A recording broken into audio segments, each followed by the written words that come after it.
Good afternoon, नमस्कार। Global e take में आपका स्वागत है। हम पढ़ रहे हैं आमेर का इतिहास। किसका इतिहास? आमेर के इतिहास में आपने कल सवाई जय सिंह पढ़ा थोड़ा सा, हाँ या ना?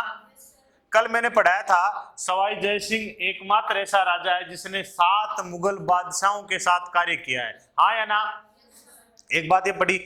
दूसरी बात मैंने ये पढ़ाई थी देवारी समझौता, पढ़ाई थी देवारी समझौता सवाई जय सिंह, अजीत सिंह राठौड़ और महाराणा अमर सिंह के मध्य हुआ। महाराणा अमर सिंह ने अपनी बेटी चंद्रा कुंवरी का विवाह सवाई जय सिंह से सशर्त करवाया कि इसका बेटा ही आगे जाके जयपुर की गद्दी पर बैठेगा, तभी वो विवाह हुआ। उसी समय अजीत सिंह ने अपनी पुत्री सूरज कुंवरी का विवाह भी सवाई जय सिंह से करवाया और ये तीनों मिलके ये गठबंधन तैयार करवाने का श्रेय वीर दुर्गादास राठौड़ को जाता है। और इन तीनों ने मिलकर बाद में मुगलों से सवाई जय सिंह ने छीना आमेर और अजीत सिंह ने छीना मारवाड़। इस तरह से उन्हें वो प्राप्त हुआ। ये एक तरह से एक बार सांगा के समय राजपूत एकता देखने को मिली थी, हाँ या ना? मिली थी ना? दूसरा मौका देखा जा सकता है कि 3 रियासतें एक साथ आई है और सांबर की लड़ाई हुई है वहां पे मुगलों के खिलाफ। और उस सांबर की लड़ाई से ये साबित हुआ कि इस सांबर पर अब तीनों का अधिकार है, हाँ या ना? इस सांबर पर अब तीनों का अधिकार है। चलिए, यहां तक कर बातें हुई थी ना। अब देखो, औरंगजेब की मृत्यु हो गई और औरंगजेब की मृत्यु होने के बाद मुगल ताकत धीरे धीरे कमजोर हो रही है। समझ में आ रही कि नहीं आ रही? मुगल अब कमजोर होते जा रहे हैं। औरंगजेब तक ही मुगल ताकत थी, कमजोर होते जा रहे हैं। तो सवाई जय सिंह कुछ पंचायती करता है मुगलों के कहने पे, वो देखना है ना? सवाई जय सिंह जाते हैं वहां पे और वहां के इशू में हाथ डालते हैं। एक सोचो, एक बार जयपुर का राजा भरतपुर जा रहा है, जयपुर का राजा बूंदी जा रहा है, जयपुर का राजा मालवा जा रहा है, ठीक है? यानी मुगलों की ताकत कमजोर है। मुगलों के पास ऐसा कोई सूबेदार बचा नहीं है कि जो उन मामलों को हैंडल कर सके सवाई जय सिंह के अतिरिक्त। समझ में आई कि नहीं? और सवाई जय सिंह टैलेंट की खान था। तो सबसे पहले अपन पढ़ेंगे भरतपुर विवाद। कौन सा विवाद? भरतपुर विवाद। समझ में आ रही कि नहीं आ रही? अब इस भरतपुर विवाद में आपको ध्यान रखना है, क्या ध्यान रखना है? यहां पर सवाई जय सिंह की सहायता से सवाई जय सिंह ने बदन सिंह को शासक बनाया। किसको बनाया? बदन सिंह को शासक बनाया। देखो, सुनो बात मेरी ध्यान से। पहले यहां पे जाट रियासती भाग गए। मथुरा भरतपुर बेल्ट जाटों का अधिकार रहा है इस इलाके में। और इस इलाके में मैंने आपको बिशन सिंह के समय भी पढ़ाया था, राजा राम जाट ने विद्रोह किया था, याद आया? उससे पहले की बात करें, गोकुल जाट, ये भी विद्रोह किया। जाट यहाँ पे इस इलाके में औरंगजेब के समय से ही आक्रोशित थे। चूड़ामन जाट, उसने भी विद्रोह किया था। चूड़ामन जाट के 2 बेटे थे, मोहकम सिंह, क्या नाम है? मोहकम सिंह और बदन सिंह। ये दोनों लड़ रहे थे, ठीक है? और इस समय खुद मुगल इतने सक्षम नहीं है कि इनके विद्रोह को जाके दबा सके। उनके खुद के मतभेद इतने बढ़ गए, तो इसलिए यहाँ पे सवाई जय सिंह को भेजा गया। सवाई जय सिंह को बोला गया आप किसी तरह इस मैटर को सलटाइए। सवाई जय सिंह ने इनको जाके पूछा, भाई क्यों लड़ रहे हो तुम लोग दोनों? कि बोला कि राजा बनने के लिए लड़ रहे हैं। किसके लिए लड़ रहे हैं? राजा बनने के लिए। सवाई जय सिंह बोला कि मैं तेरे को राजा ऐसे ही बना देता हूं। तो सवाई जय सिंह ने डीग जागीर दी। डीग भरतपुर में एक जगह का नाम है। क्या दी इसको? डीग जागीर दी। किसको दी? बदन सिंह को, हाँ या ना? डी कौन सी जागीर दी? डीग। याद रखना है, एग्जाम में आई क्वेश्चन है। डीग भरतपुर में एक जगह का नाम है। जल महलों की नगरी किसे कहते हैं? डीग को कहते हैं। याद रखना इस बात को। और बोला कि तू राजा है तो इस इलाके को कभी ब्रज क्षेत्र कहते थे और इसलिए इनको उपाधि दे दी ब्रजराज। क्या की उपाधि दी? ब्रजराज की उपाधि दे दी। इस इलाके को क्या कहते थे? ब्रज क्षेत्र कहते थे। मथुरा बेल्ट साथ में आ गया ना, ब्रज में राधा कृष्ण का बोलबाला रहा है, तो ब्रज राज की उपाधि दी, इसको राजा बना दिया गया। हाँ या ना, पहले बताओ, इतनी बात समझ में आई कि नहीं? अब जब इतना सब कुछ इसने कर दिया तो बताओ सवाई जयसिंह से बादशाह प्रसन्न होगा कि नहीं होगा? होगा क्या? होगा ना। तो आपको ध्यान रखना है, बादशाह है मोहम्मद शाह रंगीला। कौन सा? मोहम्मद शाह रंगीला। मोहम्मद शाह रंगीला ने सवाई जयसिंह को राज राजेश्वर की उपाधि दी। काय की उपाधि दी? राज राजेश्वर की उपाधि दी। तू तो भाई कमाल का आदमी है, इतने बड़े विद्रोह को शांत कर दिया तूने। तू तो राज राजेश्वर है, तू तो राजा बनाने वाला है। राजा बनाया ना बदन सिंह को, है ना? तू तो क्या है? राजा बनाने वाला है। राज राजेश्वर की उपाधि मिली है जय सिंह को, और जय सिंह ने किसको दी है? बदन सिंह को दी है। किसकी उपाधि? ब्रजराज की। याद रखने वाली बातें ये है। इस तरह से भरतपुर का मैटर समाप्त किया। उतारो।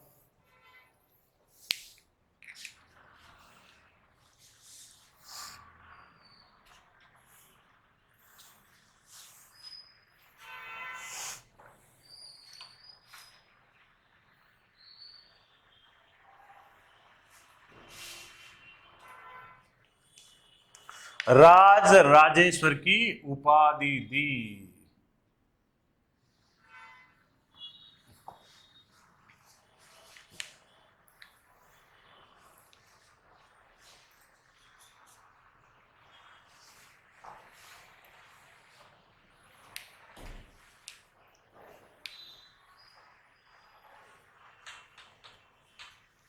हो गया? चले आगे। तो इस तरह भरतपुर की पंचायती में भाग लिया और भरतपुर का मामला शांत किया।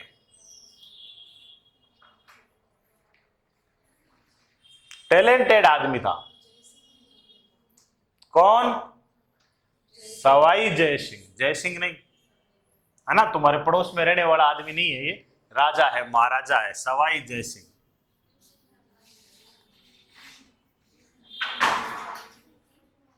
आगे देखिए, अब बात आती है, आगे बढ़ते हैं थोड़ी सी, तो बूंदी विवाद। कौन सा विवाद? बूंदी विवाद। ठीक है, बूंदी विवाद। कभी आपको कोटा हालांकि पढ़ाया नहीं जाएगा, तो कोटा पढ़ेंगे कभी, तब पता भी चलेगा आपको कि ये विवाद क्या था। मैं थोड़ा सा लिख देता हूं ताकि थोड़ा दिमाग में रहे। बुद्ध सिंह हाड़ा, बूंदी के राजा कौन थे? बुद्ध सिंह हाड़ा के पुत्र नहीं होने पर सवाई जयसिंह ने दलेल सिंह, ये करवर के थे, पास में एक जागीर है करवर, क्या नाम है? करवर, को शासक बनाया।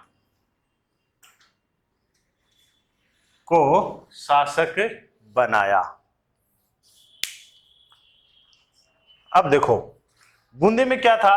बुद्ध सिंह हाड़ा। ठीक है, बुद्ध सिंह हाड़ा की पत्नी का नाम है अमर कुंवरी, अमर कंवर या अमर कंवरी। हाँ या ना? तो उनको बहुत दिनों तक पुत्र नहीं हुआ। उस समय सवाई जयसिंह ने दलेल सिंह को बुलाया, जागीरदार थे, और उनको राजा बना दिया। क्यों बना दिया इनको राजा?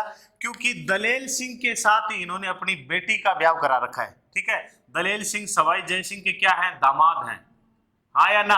और दामाद अभी बेरोजगार है। ठीक है, अरे दामाद अभी बेरोजगार है, दामाद की नौकरी लगवानी जरूरी है ना? बेटी के सुख के लिए करना है, जरूरी है। तो दामाद को राजा बना दिया यहाँ पे। अब समय बीता, थोड़ा सा समय बीतने के बाद बहुत दिनों बाद बुद्ध सिंह हाड़ा के भी एक बेटा हुआ, उसका नाम रखा गया उमेद सिंह। क्या नाम रखा गया? उमेद सिंह नाम रखा गया। बुद्ध सिंह हाड़ा बोले भाई मेरे तो बेटा हो गया, मैं तो राजा बना छू इसको। ठीक है, बुद्ध उमेद सिंह को राजा बनाने के लिए इन्होंने सवाई जयसिंह के खिलाफ गए। सवाई जयसिंह बोला नहीं, दलेल सिंह ही बनेगा, और इस तरह से विवाद उत्पन्न हुआ। तब अमर कुंवरी ने, याद रखना बहुत इंपॉर्टेंट बात है, अमर कुंवरी ने मराठों को मल्हार राव होलकर, क्या नाम है मराठों का सरदार? मल्हार राव होलकर को राखी भेजकर अपना धर्म का भाई बनाया। आया ना? मल्हारराव होलकर को राखी भेजकर अपने धर्म का भाई बनाया उसने और सहायता मांगी। ठीक है, अब इस घटना से मैंने एक दिन पहले भी बताया होगा, मराठे सबसे पहले कहां आए थे? बूंदी। आए कि नहीं आए? ठीक है ना, यानी मराठों को लाने का जिम्मेदार सवाई जयसिंह है। ठीक है ना, या पंचायती करता ना मराठे आते, ना ये भाई बनाती, ना कुछ और होता। हाँ या ना? ठीक है, तो मराठे सबसे पहले बूंदी में आए और एक लड़ाई हुई, मराठे जीते और दलेल सिंह को हराया और बुद्ध सिंह के पुत्र उमेद सिंह को राजा बनाया वापस। हाँ या ना? तो उमेद सिंह को एक और चीज कहा जाती है, मराठों का भांजा, मराठों का दोहिता। हाँ या ना? समझ में आई कि नहीं? मराठों का भांजा, मराठों का दोहिता किसको कहा जाता है? उमेद सिंह को कहा जाता है, याद रखना। और इस पूरे विवाद में सवाई जयसिंह का योगदान रहा है। 1734 के आसपास ये लड़ाई लड़ी गई थी। अब आपको ये भी पढ़ाया है मैंने, जब यहां से भी दुखी हो गया मराठों से और खुद और तरीके से भी दुखी था, तभी फाइनली भाग के ये सब मिलके राजपूत एक योजना बनाते हैं मराठों के खिलाफ। क्या?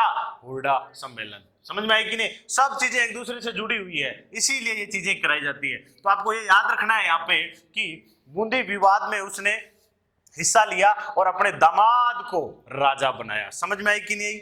ले उतारो।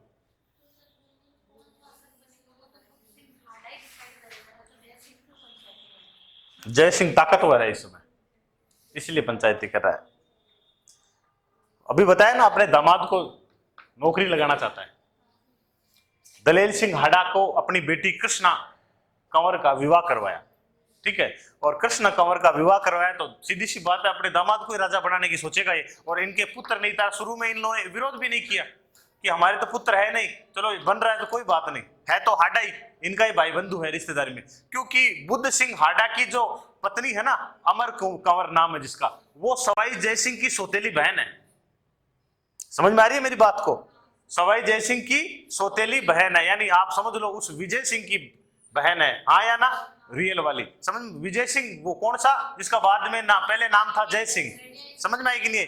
तो कहने का मतलब है, थे तो रिश्तेदारी आपस में, तो पहले तो इन्होंने विरोध नहीं किया, चलो ठीक है दलेल सिंह बन रहा है, एक ही बात है। लेकिन बाद में बेटा हो गया उमेद सिंह, तो बाद में सीधी मन में वो तो जगे गए ना कि हमारे बेटे ही राजा बनना चाहिए। हाँ या ना? तो इसलिए विवाद आगे बढ़ा बाद में। ठीक है, परिणाम स्वरूप यहाँ पे एक चीज लिख सकते हो। ठीक है, ये क्वेश्चन आता है एग्जाम में बहुत बार, मराठे सर्वप्रथम राजस्थान में आए। मराठे सर्वप्रथम राजस्थान में आए, राजस्थान में आए। तो ये यही मौका है वो जहां सबसे पहले इनको राजस्थान में आने का मौका मिला, और वो रियासत है बूंदी। आगे मैंने बहुत सारी चीजें भी कराई है। वे रियासत जहां मराठे नहीं पहुंच पाए, बीकानेर और जैसलमेर। वो रियासत जिन्होंने मराठों को टैक्स नहीं दिया, किशनगढ़, बीकानेर, जैसलमेर। समझ गए कि नहीं समझे? तो कुल मिला के ये क्वेश्चन मराठों के ऊपर बनते हैं। हो गया? चलिए, बढ़िया बात। अब देखो, मराठों से यहां पे ये हार गया, इसका दामाद हटा दिया गया, तो मराठों से इसका एक तरह से विवाद तो चालू हो ही गया। तो अब आपको हेडिंग डालनी है, सवाई जयसिंह व मराठे। ठीक है ना? सवाई जयसिंह व मराठे। थोड़ा सा देखो, समझो इस चीज को। ये है भारत है आपका, कोई टाइम में यहाँ पे पूरे भारतवर्ष में मुगल ताकतवर थे। ठीक है ना? पूरे भारतवर्ष में औरंगजेब, शाहजहां, जहांगीर, मतलब बहुत बढ़िया बढ़िया राजा हुए थे इनके। ठीक है, ताकतवर राजा हुए थे। ठीक है, तो अब फिलहाल औरंगजेब की मृत्यु के बाद इनकी ताकत तो हो गई कमजोर। ठीक है, और इनकी ताकत कमजोर हो गई तो इन दोनों बेल्टों को, उत्तर भारत को और दक्षिण भारत को, बेल्ट को जोड़ने का काम करता है मालवा। हाँ या ना? तो क्या करता है? मालवा।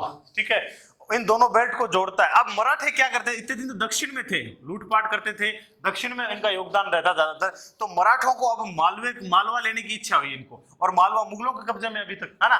तो ये बार बार मालवा में उपद्रव कर रहे हैं, मालवा में लूटपाट कर रहे हैं, और मराठों के को रोकने के लिए सवाई जयसिंह को भेजा गया मालवा की सूबेदारी के लिए। हाँ या ना? तो इसी के अंदर आपको ध्यान रखना है, मालवा सूबेदारी, मालवा सूबेदारी। समझ में आई कि नहीं? अब मराठे यही मालवा पर ही नहीं रुके, मराठे आगे तक बढ़ गए। एक मराठा है बालाजी बाजीराव, क्या नाम है? बालाजी बाजीराव, बाजीराव का बेटा, बाजीराव वही बाजीराव मस्तानी वाला, ठीक है। तो बालाजी बाजीराव तो अपने 500 सैनिकों के साथ दिल्ली तक पहुंच गया था। कहां तक पहुंच गया था? दिल्ली तक। और दिल्ली के बादशाह मोहम्मद शाह रंगीला को भागना पड़ा था, मुगल इतने कमजोर हो गए।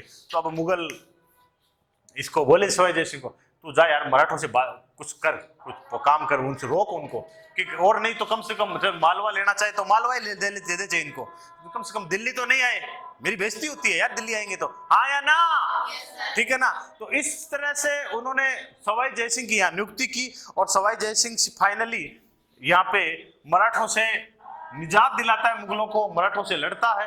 देखते हैं क्या क्या करता है। मालवा की सूबेदारी, मालवा की सूबेदारी आपको याद रखनी है। एक बार तो सीधा एक क्वेश्चन बोल दिया था, कितनी बार बनाया? सवाई जयसिंह को मालवा का सूबेदार कितनी बार बनाया गया? 3 बार। आपको याद रखना है, एक बार बनाया गया 1713 में, हाँ या ना, ठीक है। और उस समय बादशाह था बादशाह फर्रुखशियर या फर्रुखशियर, समझ में आ रही है बात? एक बार बनाया गया है 1730 और उस समय बादशाह है मोहम्मद शाह रंगीला, रंगीला। आपको हर चीज क्लियर होनी चाहिए। और 1732 बादशाह वापस वही है, कोई चेंजेज नहीं है, मोहम्मद शाह रंगीला, हाँ या ना, ठीक है। तो 3 बार बनाया गया है, एक बात याद रखनी है आपको। और पहले इसको उतार लीजिए फिर आगे बढ़ते हैं। किस समय बता रहा हूं, 7 मुगल बादशाहों के साथ कार्य किया है, तो किसको मानोगे? जो अलग अलग टाइम पे अलग अलग रहेगा। पहली बार बादशाह फर्रुखशियर ने भेजा, फिर बाद में मोहम्मद शाह रंगीला ने भेजा। लास्ट में कब? हाँ, मोहम्मद शाह रंगीला ही बोला ना, लिखूं तभी मानोगे।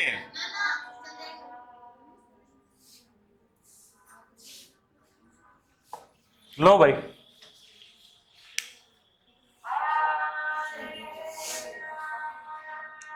पहला सवाल, मालवा की सूबेदारी सवाई जयसिंह को कितनी बार मिली? 2 बार रंगीला के समय, 1 बार फर्रुखशियर के समय, समझ गए? चलो भाई बढ़िया बात, 3 बार मिली। अब यहां पे दूसरा सवाल,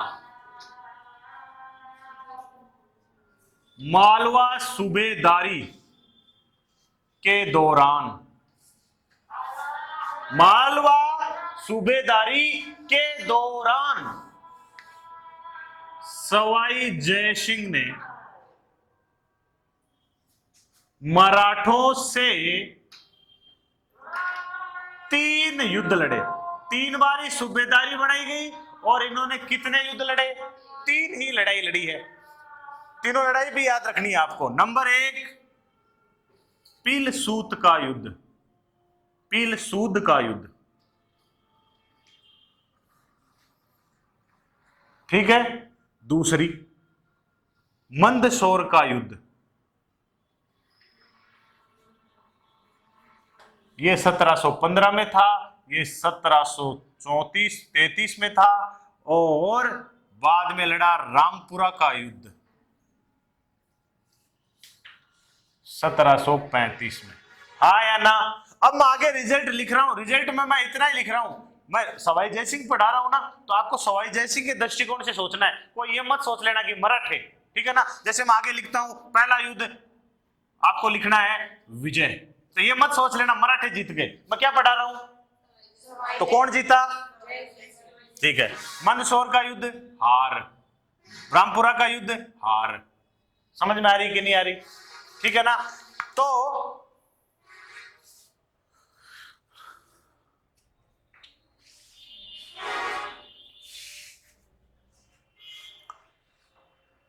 अब सुनो, जब मंदसौर का युद्ध हार गया ना ये, तब उसको लगा कि मराठे अब 1715 वाली बात नहीं है, ताकतवर हो गए हैं, ठीक है। और मराठों से अब ताकत के साथ लड़ना पड़ेगा, यानी एकजुट होकर लड़ना पड़ेगा। और इसके बाद ही उसके दिमाग में आई कि हमें एक ऐसा सम्मेलन बुलाना चाहिए मराठों के खिलाफ। तो बच्चों इस ये सब जुड़े हुए हैं, इसी का परिणाम है, मैं आगे लिख रहा हूं, इस युद्ध के बाद का परिणाम है, ठीक है ना। इस युद्ध के बाद, इस युद्ध के बाद का परिणाम है, आपको याद रखना है, कितना जुलाई, 17 जुलाई 1734, हाँ या ना। और क्या बोलेंगे इसको, हुरडा सम्मेलन, हाँ या ना, हुरडा सम्मेलन, ठीक है ना। राजपूत सभी इकट्ठे हुए थे इस सम्मेलन के अंदर। हुरडा भीलवाड़ा में एक जगह का नाम है,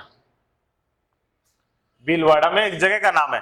हुरडा, सभी राजपूत इकट्ठे हुए थे और इस हुरडा सम्मेलन की लाइन है कि हम वर्षा ऋतु समाप्त होने के बाद सभी एकजुट होकर रामपुरा में मराठों से लड़ेंगे, हाँ या ना। वर्षा ऋतु के बाद सभी एकजुट होकर रामपुरा में मराठों से लड़ेंगे। यहां पे आए तो थे लगभग, पर उतनी ताकत और सामर्थ्य के साथ नहीं आए जितनी ताकत, मान लो किसी राजा के पास ताकत तो थी 20,000 की सेना की, और उसने ऐसे ही की, बेइज्जती नहीं हो मेरी 5,000 सेना भेज दी, है ना। तो अगर वो 20,000 भेजता तो ताकत और बढ़ती कि नहीं बढ़ती, और शायद रामपुरा का युद्ध जीत जाते, हाँ या ना।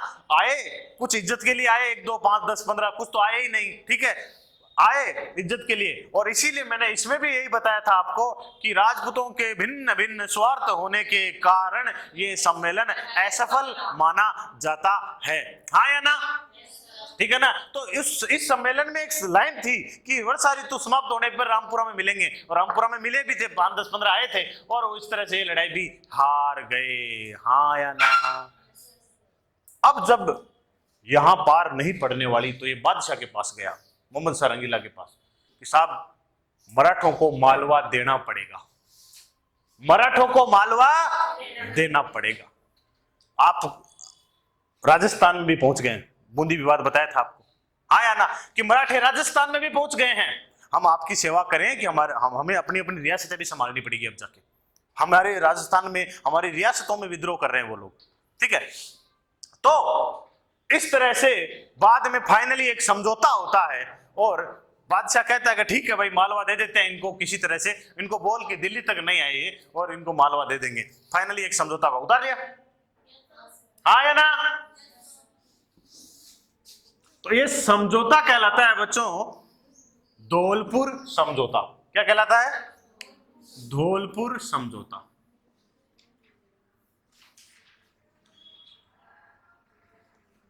धौलपुर समझौता 1741, ठीक है।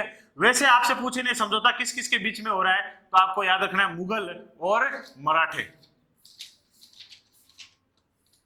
पहली बात तो ये याद रखनी है, मुगल और मराठे। लेकिन मुगलों की तरफ से सीधा सा अर्थ है कौन है, तो सवाई जय सिंह, ठीक है। और मराठों की तरफ से है इस समय बाजीराव का बेटा है बालाजी विश्वनाथ, बालाजी बाजीराव सॉरी,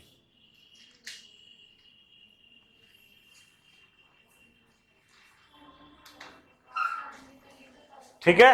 और बाकी तो बहुत सारी शर्तें थी, लेकिन एक ही शर्त आपको याद रखनी इंपॉर्टेंट है, मालवा मराठों को दे दिया गया।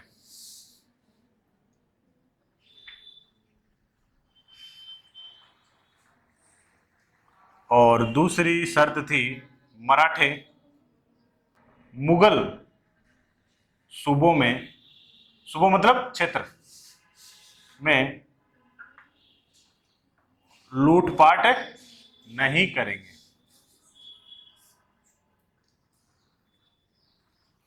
और बहुत सारी छोटी छोटी बातें थी, मैं जैसे बोल देता हूं उदाहरण के लिए, कि मराठों को 1000 घुड़सवार मुगल सेना में रखने पड़ेंगे, जब भी जरूरत होगी मुगलों को तो मराठे 4000 सैनिक भेजेंगे, घुड़सवार भेजेंगे, बदले में उनका खर्चा देगा बादशाह, ठीक है।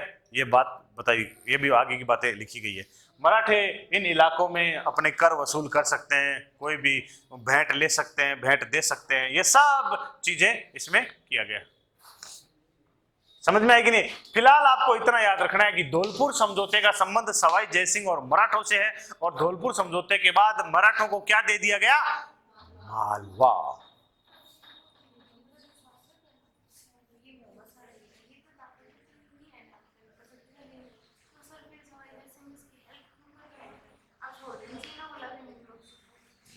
तू बताना जाके, छोड़ देगा भाई, क्यों कर रहा है इतना?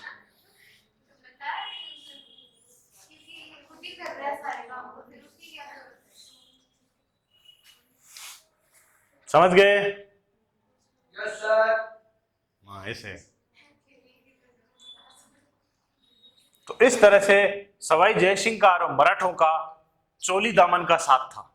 एक तरह से मराठों से हमेशा लड़ता रहा, 3 लड़ाइयां लड़ी है, मराठों से लास्ट में समझौता करवाया है, मराठों को लाने का श्रेय भी इसे ही जाता है। तो मराठों का बेहतरीन इसके साथ एक संबंध रहा है, उस लड़ाई भी लड़ी है, मराठों से समझौता भी किया है। और आगे की बात बताऊंगी आपको मैं आगे, जब ये बाजीराव अपनी पत्नी राधाबाई के साथ जयपुर देखने के लिए आता है, तब भी उनकी अगुवाई करता है सवाई जयसिंह। हाँ या ना? हो गया? चलिए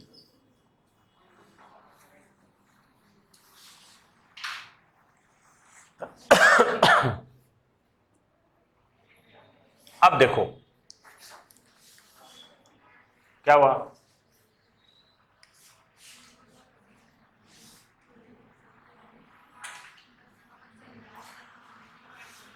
इसका एक तरह से आपके सामने एक सैनिक जीवन था। ये सूबेदारी में बीता समय, ज्यादातर मालवा की सूबेदारी में बीता।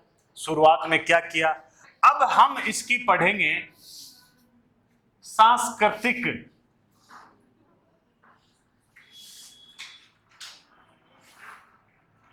उपलब्धि।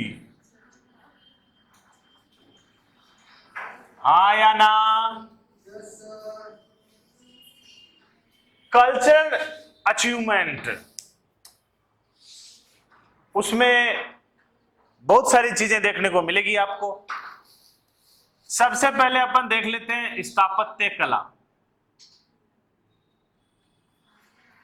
और स्थापत्य कला में टाबरों, सबसे पहले आपको लिखना है जयपुर या जयनगर।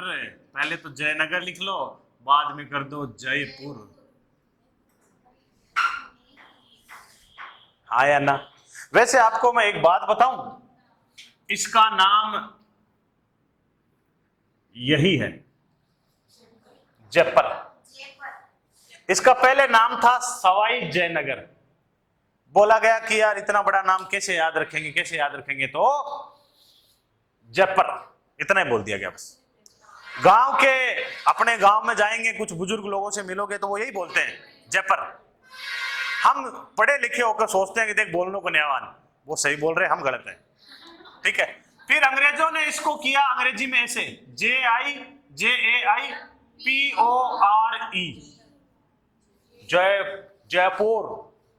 जयपुर, ठीक है। और आजकल हम बोलते हैं JAIPUR, जयपुर। समझ में आई कि नहीं आई? कहने का मतलब है इसका ओरिजिनल नाम जयपुर है। हाँ जयपुर ही है, वास्तव में जयपुर ही है, जयपुर ही है। अपन बोलते हैं वो गलत बोलते हैं, अपन जो बुजुर्ग बोलते हैं वो सही बोलते हैं। जयनगर जयपुर बसाया।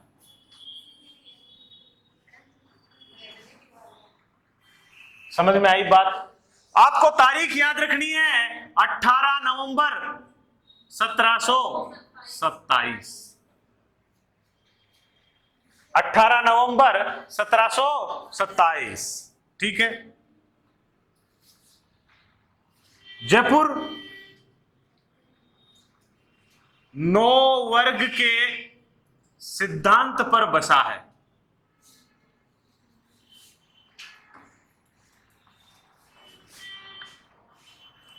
कैसे?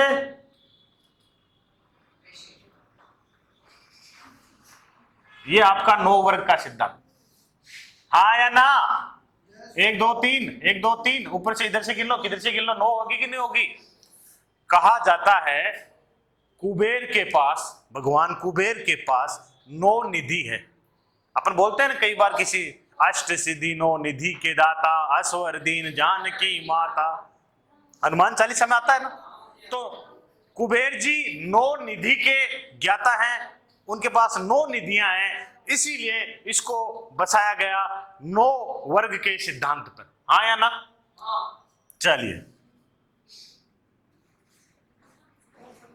प्राचीन काल में यहां बसाने से पहले यहां शिकार होद थी या होदी थी। जंगल ही जंगल था, बीच में पानी भरा दिया और ऊपर मचान बना दिए बड़े बड़े पेड़ों के ऊपर। तो राजा लोग यहाँ शिकार खेलने आते थे, मचान पे जाके बैठ जाते आराम से, हुक्का लेके साथ में। जो ही कोई जानवर पानी पीने आता टिसकाऊं मार देते, हो गया उनका शिकार। अब वो घोड़े पे दौड़ के जंगल में जाना, दौड़ते दौड़ते शिकार करना, वो तो अलग बात है। तो यहाँ पे एक शिकार होदी थी उस जगह पे, ध्यान रखना। तो आपको याद रखना है सबसे पहले ये नहीं है कि ऐसे ही लोगों को बोल दिया, प्लाट काट काट के दे दिया, जाओ रे भाई मकान बना लो थारा, ऐसे नहीं। पहले बिल्कुल बाकायदा मैप बनाया गया। जयपुर को बसाने के लिए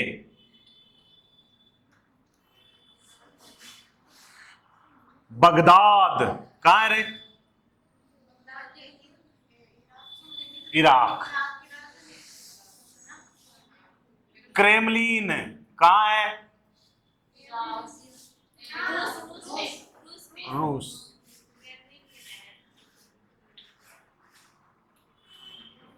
कैंटन कहां है? चीन।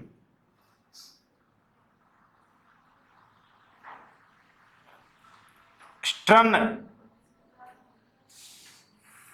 जर्मनी। आदि बसे हुए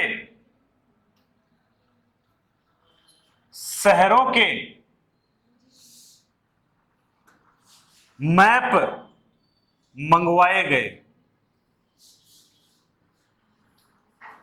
ऐसे नहीं बसाया गया है, बाकायदा बिल्कुल ज्योतिष के जानकार थे, ज्योतिष को मानते थे, इसीलिए उन सभी शहरों के मैप मंगाए गए। और इन शहरों के मैप मंगा के पहले नक्शे में चीजें बनाई गई कि बीचों बीच राजा रहेगा, इधर और कर लो इसको थोड़ा सा, बीचों बीच राजा रहेगा तो ये सिटी पैलेस, हाँ या ना, ये छोटी चौपड़, ये बड़ी चौपड़, ऐसे पहले मैप में बनाई गई, उसके बाद रियल में बनाई गई। समझ में आई कि नहीं? परकोटे की बात कर रहा हूं मैं। उतारो इसको।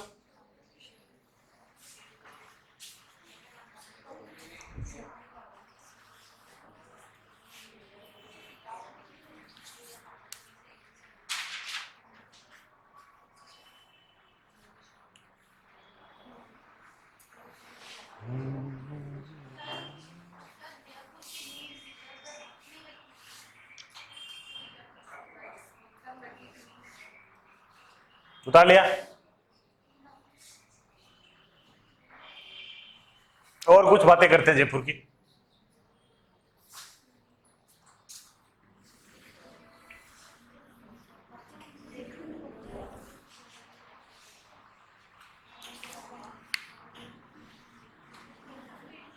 वास्तुकार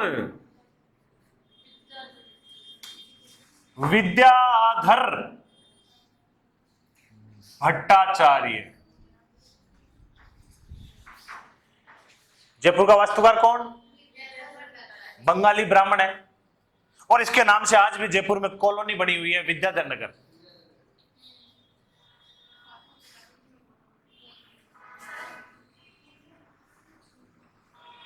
ढलानी भाग यानी ढलान किधर है, चढ़ाई किधर है, और इसी के आधार पर ही आपको पता है कैसे क्या होगी बाद में, जल निकासी होगी कि नहीं होगी?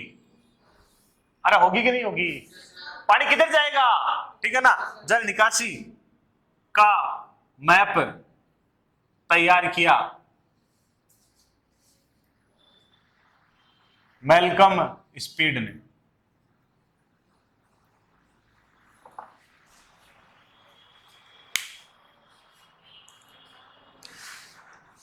जयपुर की नींव रखी पौंड्रिक रत्नाकार।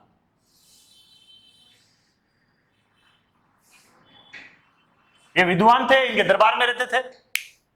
पौंड्रिक रत्नाकर ने जयपुर की नींव रखी।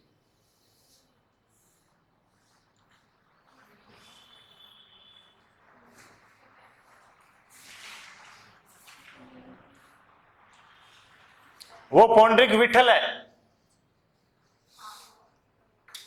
सवाई माधो सिंह के दरबार में रहता था, मान सिंह के भाई के। वो पौंड्रिक विठल है, राग चंद्रोदय, राग मंजरी, राग माला लिखने वाला। चुनी प्रकाश नर्तक निर्णय हो गया।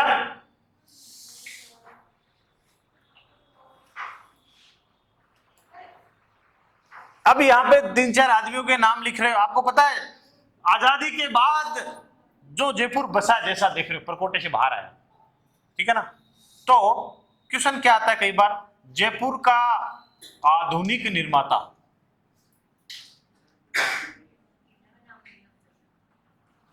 जयपुर का आधुनिक निर्माता, आधुनिक शब्द लगते ही क्या हो गया है, वर्तमान जो जयपुर देख रहे हो आप, वर्तमान तो परकोटे से बाहर भी कितना फैल गया जयपुर, वैसा किसने बसाया है, तो वो कौन है, मिर्जा इस्माइल।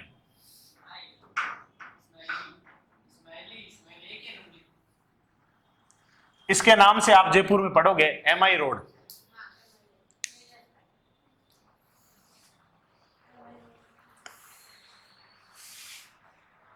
जयपुर जाओगे ना आप, तब पूछना किसी MI रोड किधर है, मिर्जा इस्माइल रोड है वो।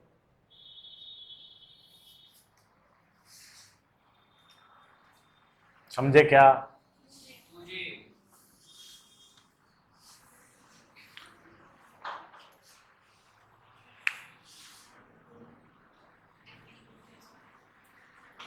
पूर्णतः नियोजित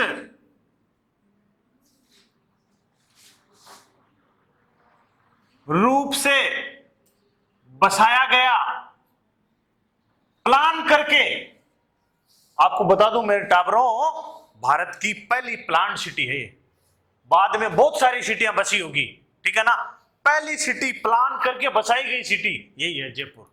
नियोजित शब्द आ गया, ध्यान रखना, नियोजित रूप से बसाया गया शहर जयपुर।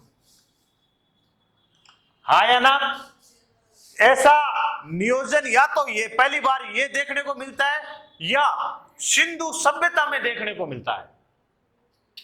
सिंधु सभ्यता पढ़ेंगे अपन, उसमें देखने को मिलता है। वहां पे शहर नियोजित थे, कहां पे जल व्यवस्था होनी चाहिए, कहां पे क्या होनी चाहिए। ऐसा पहला शहर, बाद में हमने बहुत अच्छे अच्छे शहर बसा दिए हैं, लेकिन पहला शहर जयपुर ही था। किसी ने बोला साहब आमेर में थे तो पहाड़ों से पानी आ जाता था, अब लाके आप मैदान में बिछा दिया आपने सबको, पानी का क्या करोगे राजा जी? तो बोला जल व्यवस्था के लिए हरमाड़ा कैनाल, नहर बनाई।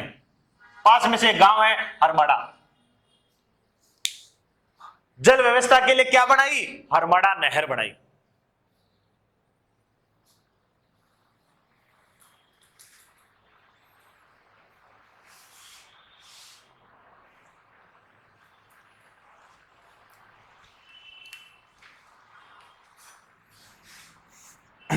हो गया?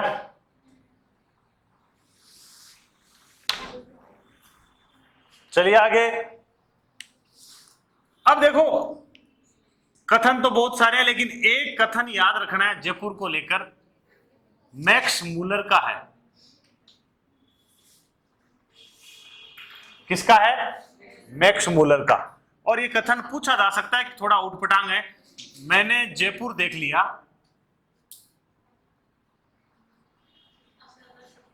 अब मैं मर सकता हूं।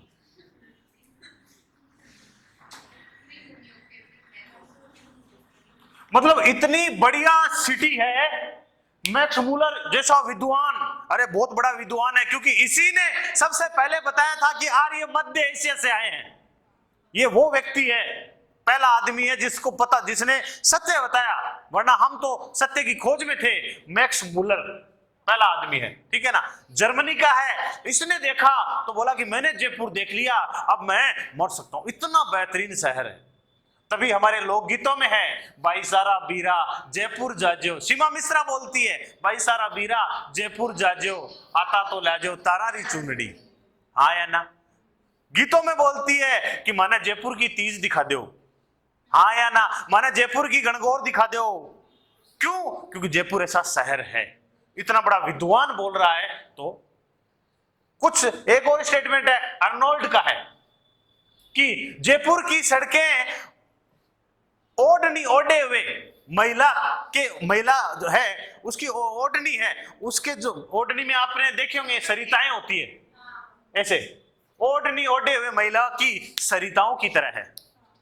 इठलाती हुई महिला, ओढ़नी ओढ़ी हुई इठलाती हुई महिला की सरिताओं की तरह है। ये अर्नोल्ड बोलता है जयपुर को लेकर। सा या ना? तो ध्यान रखना है जयपुर के बारे में। वास्तुकार विद्याधर भट्टाचार्य, जयपुर का आधुनिक निर्माता मिर्जा इस्माइल, जयपुर की नींव की पौंडरिक रत्नाकर। हाँ या ना? 9 वर्ग के सिद्धांत पे बसाया गया है। जयपुर में 9 चौपड़ है, छोटी चौपड़ बड़ी चौपड़, 2 उदाहरण पढ़े होंगे आपने।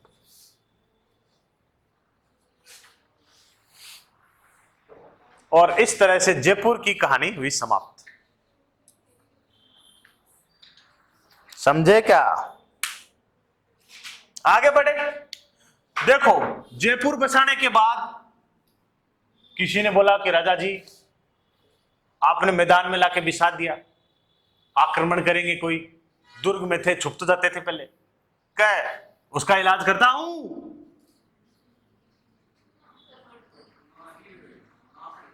नाहरगढ़ क्या बनाया? नाहरगढ़ बनाया। फिलहाल हालांकि यहाँ पे अभी आक्रमण का डर किससे है? अभी इतनी लंबी चौड़ी बताई किससे है? मराठों से। तो पहला सवाल तो आता है मराठों के आक्रमण, मराठों के आक्रमण से सुरक्षा के लिए। हाँ, नाहरगढ़ बना दिया आपने। दूसरा, जयपुर के बाद दूसरा पढ़ रहे हैं अपन, नाहरगढ़ बना दिया, ठीक है ना। और इसी को कहते हैं जयपुर का पहरेदार। क्या कहते हैं? पहरेदार कहते हैं इसे। इसी को कहते, जैसे सज्जनगढ़ उदयपुर का मुकुटमणि है ना, तो ये जयपुर का मुकुटमणि है। अरे सज्जनगढ़ कहाँ का मुकुटमणि है? उदयपुर का है। तो वे ये क्या है? नाहरगढ़ जयपुर का। बाकी जानकारी किले के अंदर पढ़ेंगे, यहां डिटेल में नहीं पढ़ना है। तो नाहरगढ़ जयपुर की सुरक्षा के लिए। बोला राजा जी कहां रहेंगे? बनाया चंद्र महल। क्या बनाया भाई? चंद्र महल बनाया, ठीक है ना। इसी को क्या कहते हो? City palace. क्या कहते हो इसी को? सिटी पैलेस कहते हैं इसी को। आपको बताया था चंद्रा कुंवरी से विवाह किया था, रानी थी अमर सिंह, मेवाड़ के अमर सिंह द्वितीय की बेटी। हाँ या ना? उसके लिए अलग से महल बनाए, सिसोदिया रानी के महल। क्या बनाए? आपको मैंने बताया था गर्भवती नदी का पानी रोककर मान सिंह ने मान सागर बनाया। आपको लिखना है मान सागर में। ये कई बार पूछ लेता है जल महल कहां बने हुए हैं? मान सागर में बने हुए हैं। मान सागर में जल महल बनाए।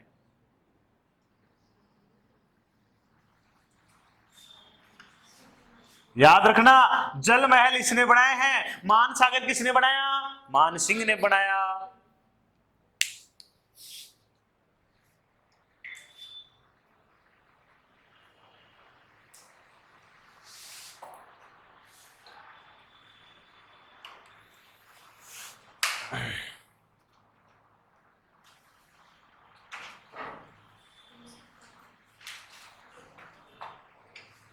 हो गया?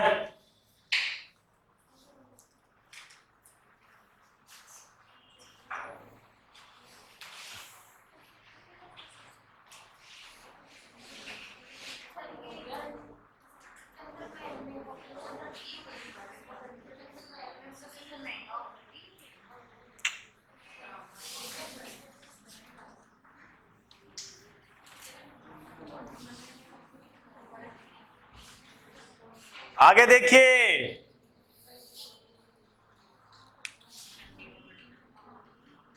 6 नंबर पे क्या बनाए?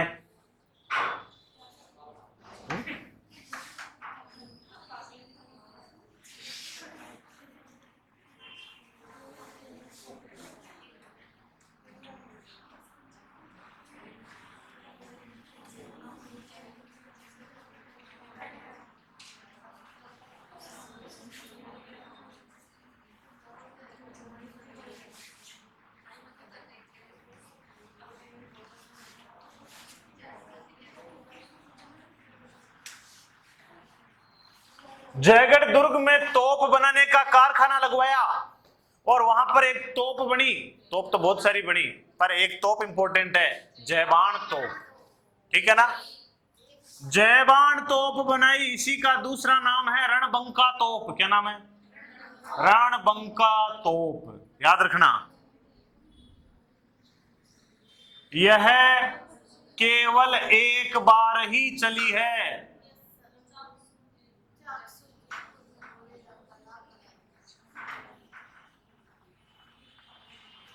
गोला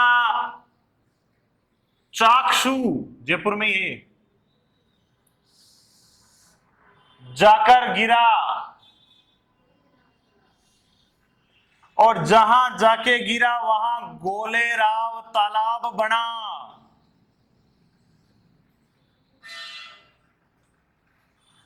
एक ही बार चली, 120 फीट लंबी।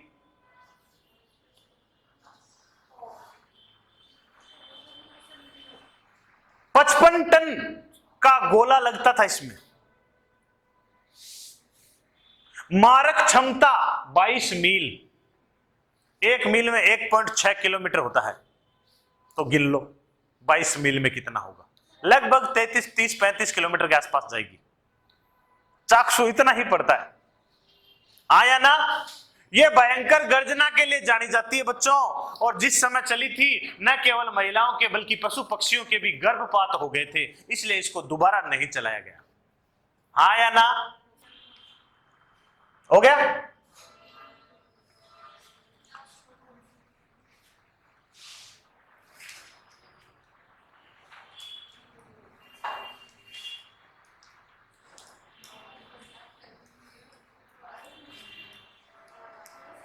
चलिए आगे फिर।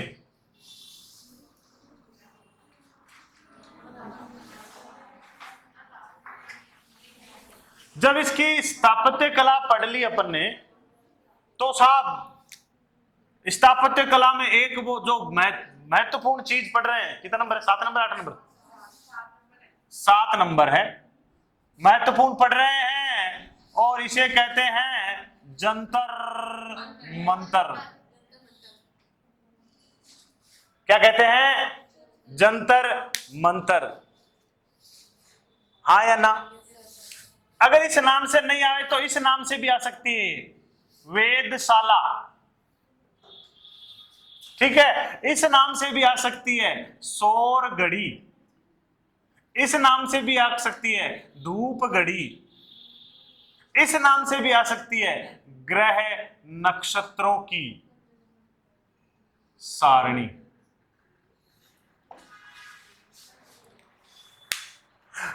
जंतर मंतर।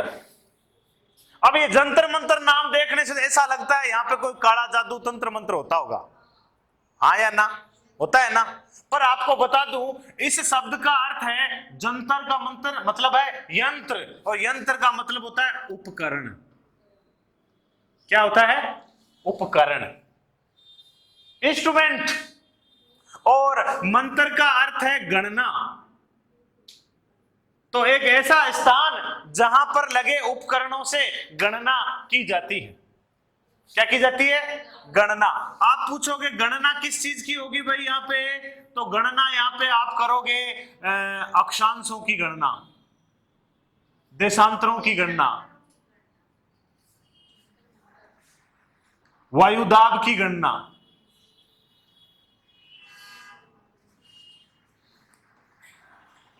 ग्रेविटी की गणना। ग्रेविटी समझ गए? गुरुत्वाकर्षण। सूर्य ग्रहण, चंद्र ग्रहण, इन सब की गणना संभव है। और आपको मैंने पढ़ाई है, देशांतरों से तो समय पता चलता है, तो फाइनली हम ये भी कह सकते हैं समय की गणना। हाँ या ना? ओके। कुल 5 बनाई है। कितनी कितनी बनाई भाई इसने? 1 नहीं, 2 नहीं, 3 नहीं, 4 नहीं, 5। नंबर 1 दिल्ली। देखो पहुंच, देखो व्यक्ति की, मैन सेंटर में जाके, मुगलों के बीच में जाके दिल्ली में भी बना दी। आया ना? 1724 में बनी है। दूसरी जयपुर। अब तीसरी बनारस बोल दो, वाराणसी बोल दो, एक ही बात है। चौथी उज्जैन। पांचवी मथुरा।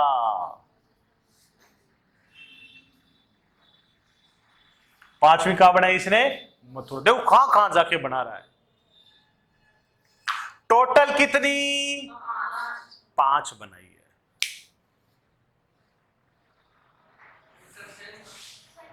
प्राचीन दिल्ली, यहां लिख देता हूं, चलो। सबसे प्राचीन कौन सी है इसमें? तो सबसे जो पहली बनती है वो ही क्या होती है? सबसे प्राचीन होती है। सबसे बड़ी कौन सी है इसमें? तो आपको याद रखना है जयपुर।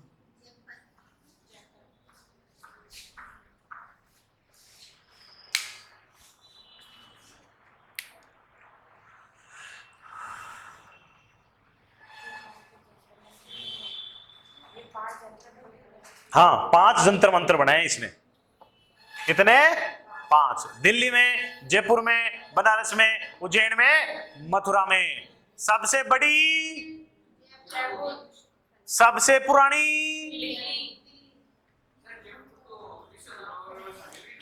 बिल्कुल है। देखो इसने अच्छा सवाल किया है, विश्व धरोहर। तो देखो ऐसा राजा जिसकी आपने पढ़ा है, आमेर का किला तो है ही है कि नहीं? नंबर 2 जंतर मंतर शामिल है। और नंबर 3 आपने पढ़ा होगा, जयपुर शहर भी शामिल कर लिया गया है विश्व विरासत में। समझे क्या? तो विश्व धरोहर में आमेर का किला भी है, जंतर मंतर भी है, और जयपुर का शहर भी है। हैं? नहीं, अलग अलग समय पे हुए हैं।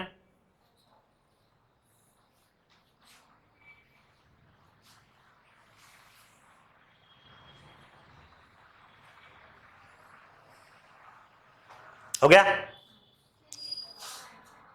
चलिए फिर आगे बढ़ते हैं।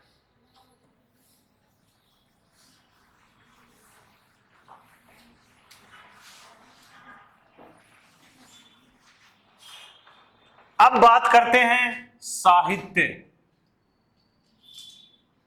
इतने दिन तो अब तक तो क्या थी? स्थापत्य कला थी, बनाए बनाए थे। अब बात कर लेते हैं साहित्य।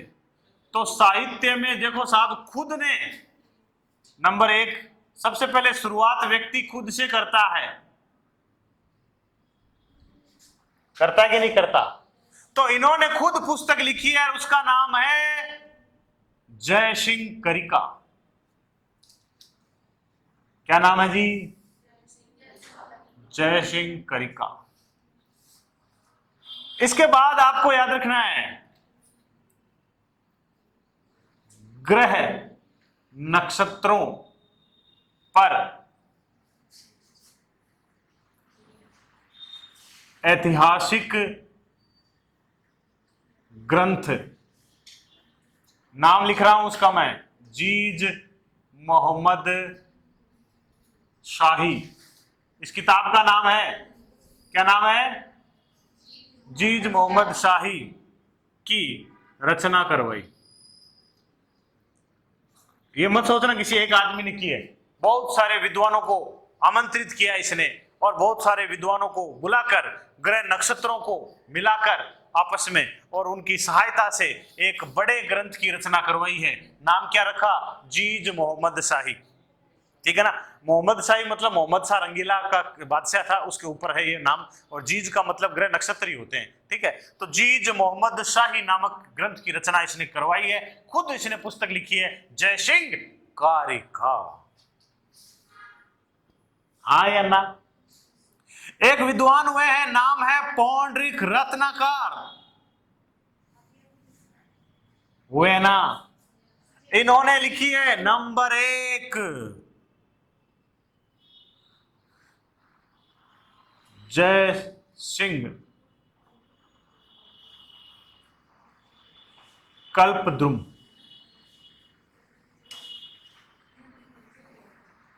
नंबर 2 जय सिंह चरित्र।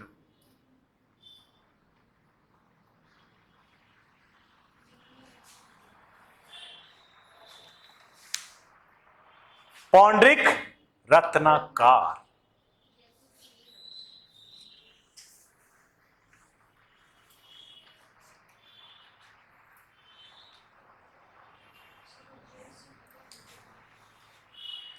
आज में जयसिंह होगा।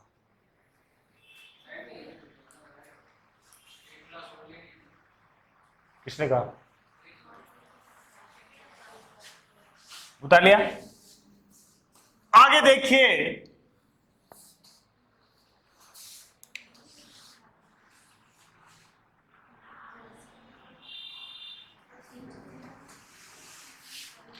इनका पूरा नाम था सम्राट जगन्नाथ। क्या नाम था? सम्राट जगन्नाथ। इन्हीं के नाम से जंतर मंतर में एक घड़ी है जिसका नाम है सम्राट यंत्र। क्या नाम है? ध्यान रखना, इसी के नाम से। उसके अंदर एक घड़ी है राम यंत्र, ये राम के वंशज थे इसलिए उसका नाम राम यंत्र रखा गया। समझे नहीं समझे? सम्राट जगन्नाथ ने लिखा है नंबर 1 सिद्धांत सम्राट।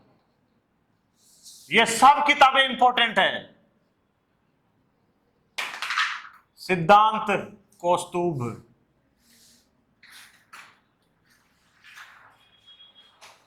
अब जगन्नाथ जी ने एक बहुत ही बढ़िया काम किया।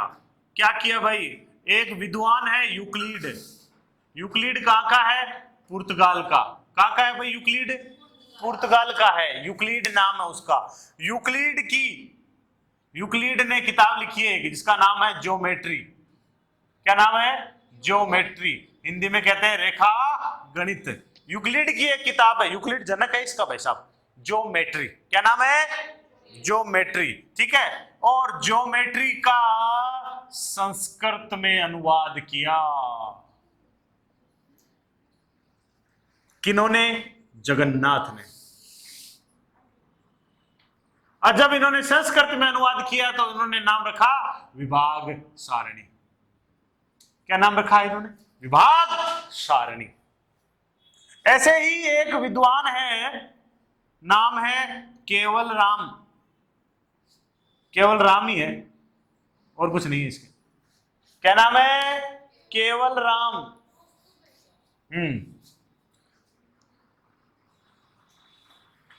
फ्रेंच ग्रंथ। फ्रेंच मतलब फ्रांस। फ्रेंच ग्रंथ नाम है लागोरिदम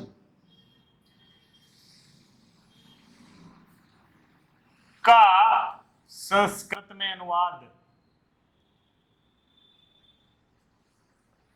ऐसे ही एक आदमी है नयन चंद्र मुखर्जी या मुखोपाध्याय, बंगाली।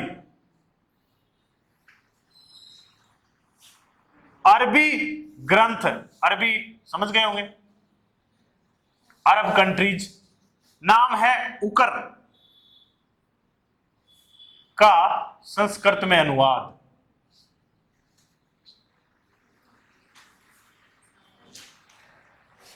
ठीक है, देखो अरबी, फ्रांसीसी, पुर्तगाली, यूक्लिड, ये सब कैसे कर पाया? कैसे कर पाया? तो विशेष तौर पे दो आदमी छोड़ रखे थे, मोहम्मद शरीफ और मोहम्मद मेहर। इनका यही काम था विदेशों से पांडुलिपियां लाना, मैन्युस्क्रिप्ट, हाथ से लिखी हुई जो चीजें होती है उनको पांडुलिपियां कहते हैं, ठीक है ना।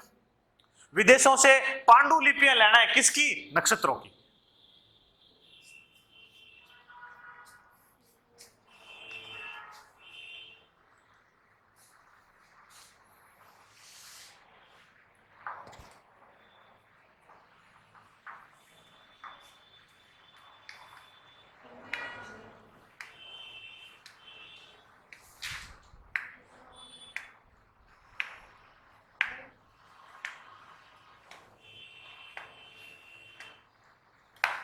हो गया। लागोरिदम अरबी उकर, लागोरिदम फ्रांस का है, यूक्लिड की ज्योमेट्री पुर्तगाली है।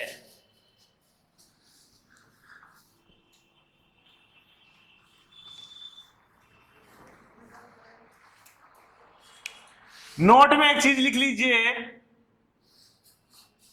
मोहम्मद शरीफ और एक का नाम है मोहम्मद महर, ये दो विद्वान भी रहते थे, विदेशों से ग्रह नक्षत्रों की पांडुलिपियां लाए। विदेशों से पांडुलिपियां लाए, हाँ या ना? याद रखना, ये दो भी इंपॉर्टेंट हो गए। एक हुआ करते थे शिवदास,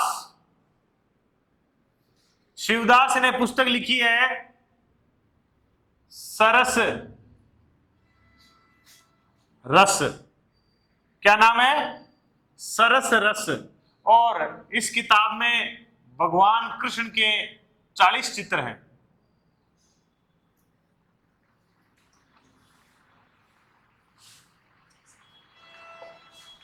सरस रस में भगवान कृष्ण के 40 चित्र है। फिर एक नोट डाल लो,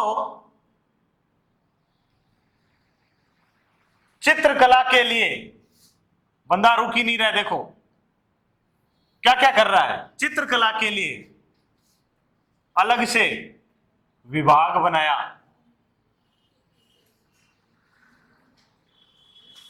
क्या नाम रखा? सूरत खाना। सूरत का मतलब भी क्या होता है? चित्र होता है।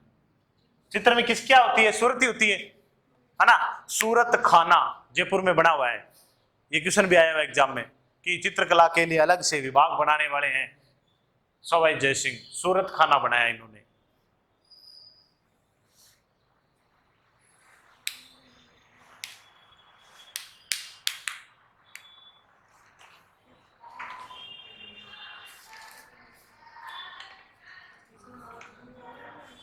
मुझे पता है थोड़ा लंबा हो जाएगा वीडियो, पर सवाई जयसिंह है, चलने दो, कोई बात नहीं। ज्ञानी आदमी है, इतना बड़ा महान टैलेंटेड आदमी, पढ़ना भी चाहिए इसके बारे में।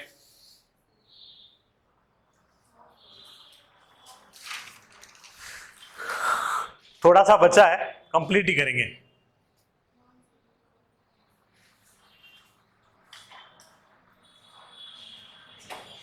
हो गया।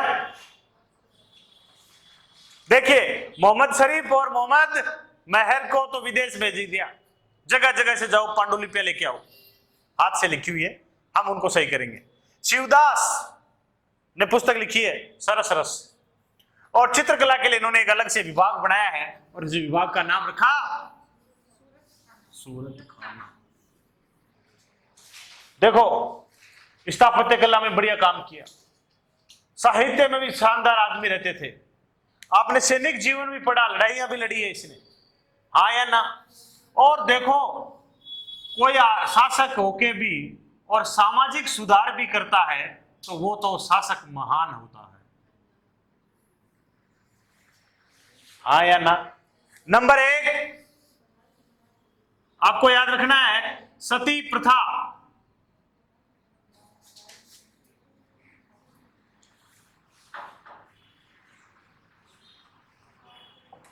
सती प्रथा पर नियंत्रण। देखो, जिस प्रथा पर, मैं साथ में इधर लिख देता हूं आपको पता भी चले, सर्वप्रथम राजा राममोहन राय के प्रयासों से लॉर्ड विलियम बेंटिंग द्वारा रोक लगी 1829। हाँ या ना? लॉर्ड विलियम बेंटिंग, यानी अभी अपन 1700 में चल रहे हैं, 100 साल बाद रोक लगी है, उसके बारे में इन्होंने पहले सोचा। हाँ या ना? इसी तरह बाद की बात करें और ज्यादा की और आगे की बात करें तो बाल विवाह पर नियंत्रण। बाल विवाह पर नियंत्रण साहब, यह कब हुआ? सर्वप्रथम 1929 में शारदा एक्ट आया था, हरविलास शारदा के कारण। इतने पहले भी इन्होंने सोचा इस बारे में भी।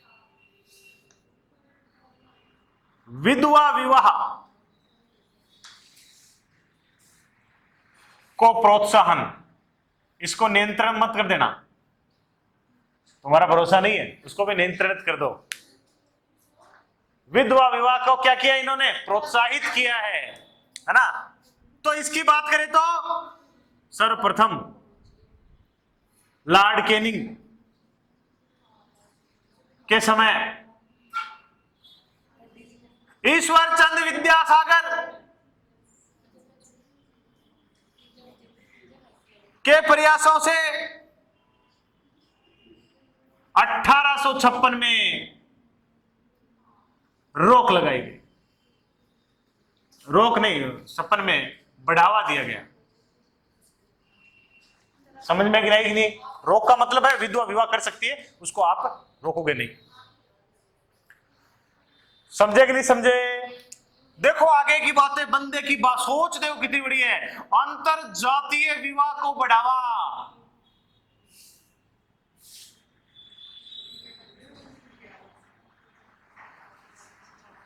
जो आज भी नहीं है, जो आज भी नहीं है वो चीज इसने सोच ली थी। आज आप अपने घर पे जाके बोलो, पापा मैं तो अंतरजातीय इंटरकास्ट मैरिज कर हूं, पापा पाइप निकाल के लेके आएंगे झूपड़े से, है ना? हाँ या ना? और पापा आपको फोड़ेंगे जचा के। तो उन्होंने उस समय सोचा, अंतर जातीय विवाह को बढ़ावा दिया इन्होंने कि कुछ नहीं होता, जातिवादी विवाह करने चाहिए, इंसान इंसान सब एक है। इधर देख लो, और ब्राह्मणों में व्याप्त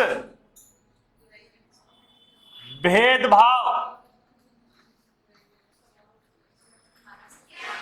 मिटाने का प्रयास किया तथा 6 न्यात व्यवस्था को दूर किया। ब्राह्मणों में 6 जातियां हैं, न्यात मानी जाति होती है, कई बार बोलते हैं न्यात से बाहर कर दिया, जाति से बाहर कर दिया। ब्राह्मण है ना, पहले आपस में ही लड़ते थे भेदभाव। आपने सुना होगा, कोई ब्राह्मण होता है द्विवेदी, इसने 2 वेद पढ़े, कोई होता है त्रिवेदी, इसने 3 वेद पढ़े, कोई चतुर्वेदी 4 वेद पढ़े। आया ना? ये वो जब अश्वमेध यज्ञ किया, मैं करवाऊंगा अभी, तो उनको एक साथ बैठकर भोजन कराया जा रहा, तो वो मना करने लगे, मैं 4 वेद पढ़े, मैं 2 वेद वाले के साथ नहीं बैठूंगा। तब उनको समझाया गया, अरे पढ़े लिखे आदमी यार क्यों कर रहे हैं ऐसा? आया ना? और ये भेदभाव दूर किया किन्होंने? सवाई जय सिंह ने। विवाह में अत्यधिक खर्च को कम करने का प्रयास,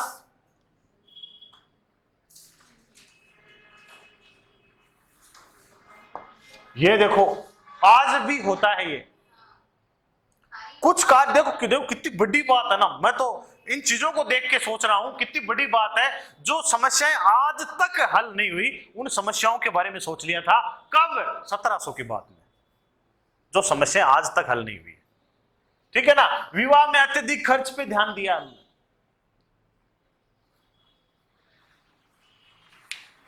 सन्यासी व साधुओं को गृहस्थ जीवन जीने के लिए प्रोत्साहित किया।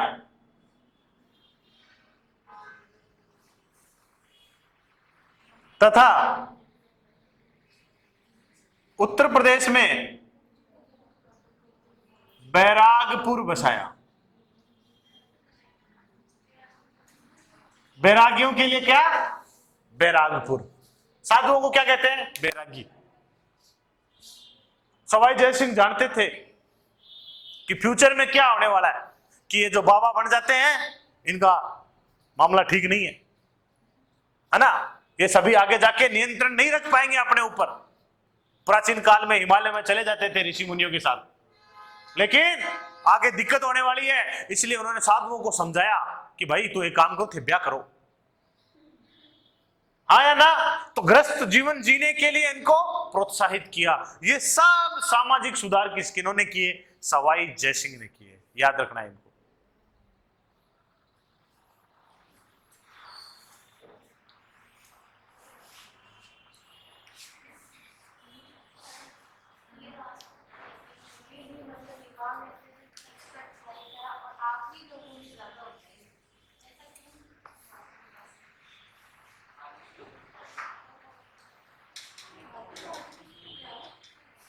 सती प्रथा पर नियंत्रण किया, जबकि सबसे पहले सती प्रथा पर राजा राममोहन राय के प्रयासों से किया गया।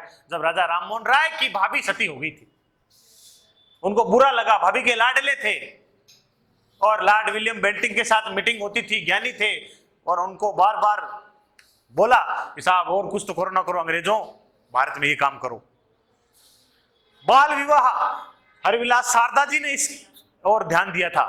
शारदा एक्ट जो वर्तमान में हालांकि बाल विवाह अधिनियम है। विधवा विवाह, ईश्वरचंद्र विद्यासागर अपनी भाभी के लिए सबसे पहले इन्होंने प्रयास किया था। उन्होंने खुद एक विधवा से विवाह किया था। अंतरजातीय विवाह को बढ़ावा दिया, इंटरकास्ट मैरिज। आज भी आप देखते हो हरियाणा में खाप पंचायतें हैं, एक ही गांव में विवाह करने पर या अंतरजातीय विवाह करने पर उनको मार देते हैं। वो सोच आज तक खत्म नहीं हुई, उसकी सोच पर सबसे पहले इन्होंने काम किया है। ब्राह्मणों में व्याप्त भेदभाव मिटाने का प्रयास किया। ब्राह्मणों में बहुत सारी बीमारियां थी, बुराइयां थी, कुरीतियां थी, उनको दूर किया उन्होंने, और उस यज्ञ में उन सबको एक जगह बिठा के भोजन करवाया। विवाह में अत्यधिक खर्च को कम करने का प्रयास किया। सन्यासी और साधुओं को बोला कि भाई तुम लोग आगे जीवन में अपना कंट्रोल नहीं रख पाओगे, आगे बहुत कठिन है ये रास्ता, आप एक काम करो, गृहस्थ जीवन जियो। समझे क्या? बोलो हाँ या ना। सामाजिक सुधार,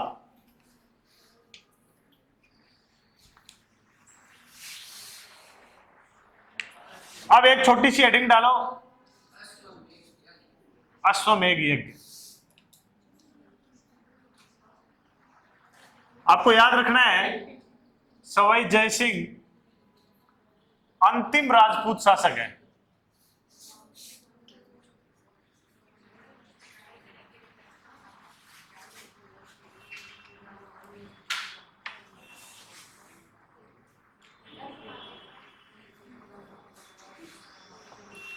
अश्वमेध यज्ञ के नाम से सुन पता ही होगा, घोड़ा छोड़ा जाता है ना। राम जी ने किया था, याद भी होगा आप लोगों को। वो जो भी भूमि तय करेगा वो घोड़ा, वो टेरिटरी उस राजा की हो जाएगी। आया ना, श्री राम जी ने किया था, घोड़ा लव कुछ ने रोका था, लव कुछ ने भरत शत्रुघ्न उन सबको युद्ध में धूल चटाई थी, ठीक है। यहाँ तक कि लक्ष्मण जी और राम जी भी आ गए थे, ठीक है। उनके ऊपर भी तलवार वो तीर चला दिया था। वो तो माता सीता आ गई थी बीच में, तो बोले कि तेरे पापा है, तो बाद में बोले कि मम्मी या तो तू आगे नहीं, पापा नहीं पानी पिला देता मेरे बाद। हाँ या ना, है ना। तो बाद की बात है, वो बाद में पता चला। तो सवाई जयसिंह अंतिम राजपूत शासक माना जाता है जिसने अश्वमेध यज्ञ किया है, अंतिम। याद रखना इस बात को, ठीक है ना। उससे पहले बहुत सारे लोगों ने किए होंगे, पर आपसे पूछे कि अंतिम राजपूत शासक जिसने अश्वमेध यज्ञ किया, अश्वमेध यज्ञ में घोड़ा छोड़ा जाता है, ये पता ही है। और आपको मैं बता देता हूं, इस यज्ञ के अश्व को कुंभाणी,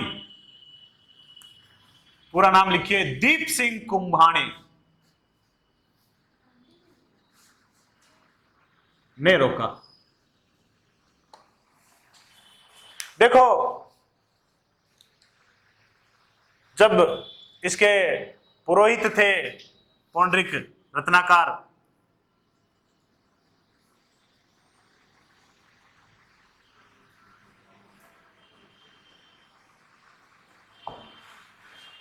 ठीक है, तो यज्ञ किया गया जयपुर में, और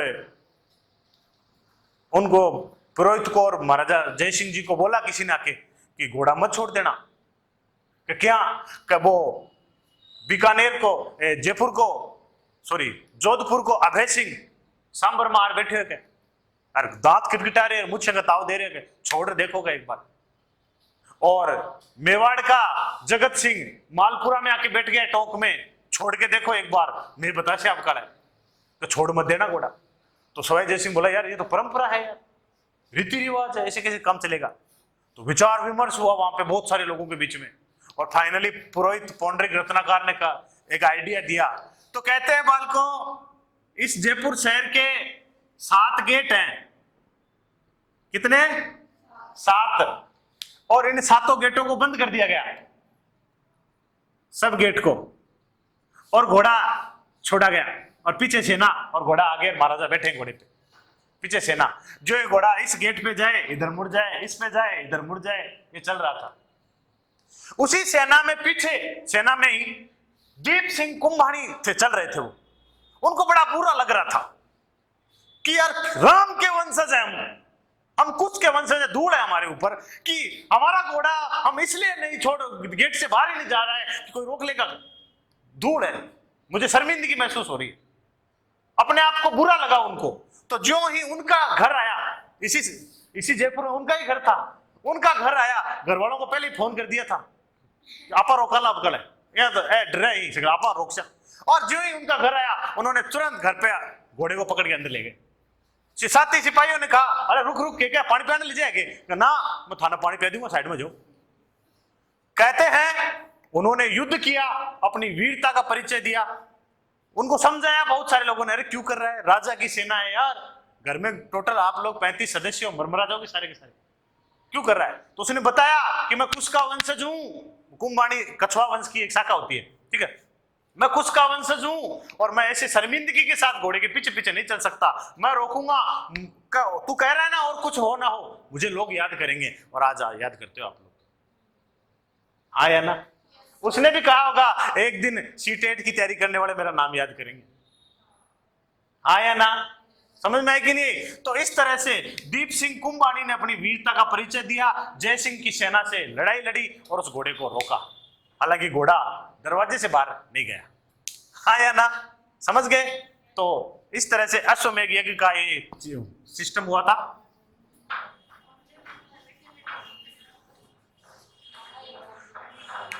अब देखो, सवाई जयसिंह को आपने सवाई तो पढ़ा ही होगा, आपको इन 2-3 उपाधियों को और भी याद रखना है। इन्हें ज्योतिष शासक कहते हैं।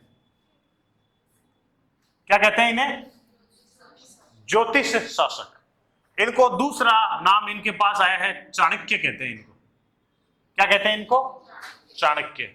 और तीसरा, इन्हें कूटनीति का गुरु कहते हैं। इनसे बहुत सारे लोग सलाह लेते थे, कूटनीति का इन्हें गुरु कहा जाता है।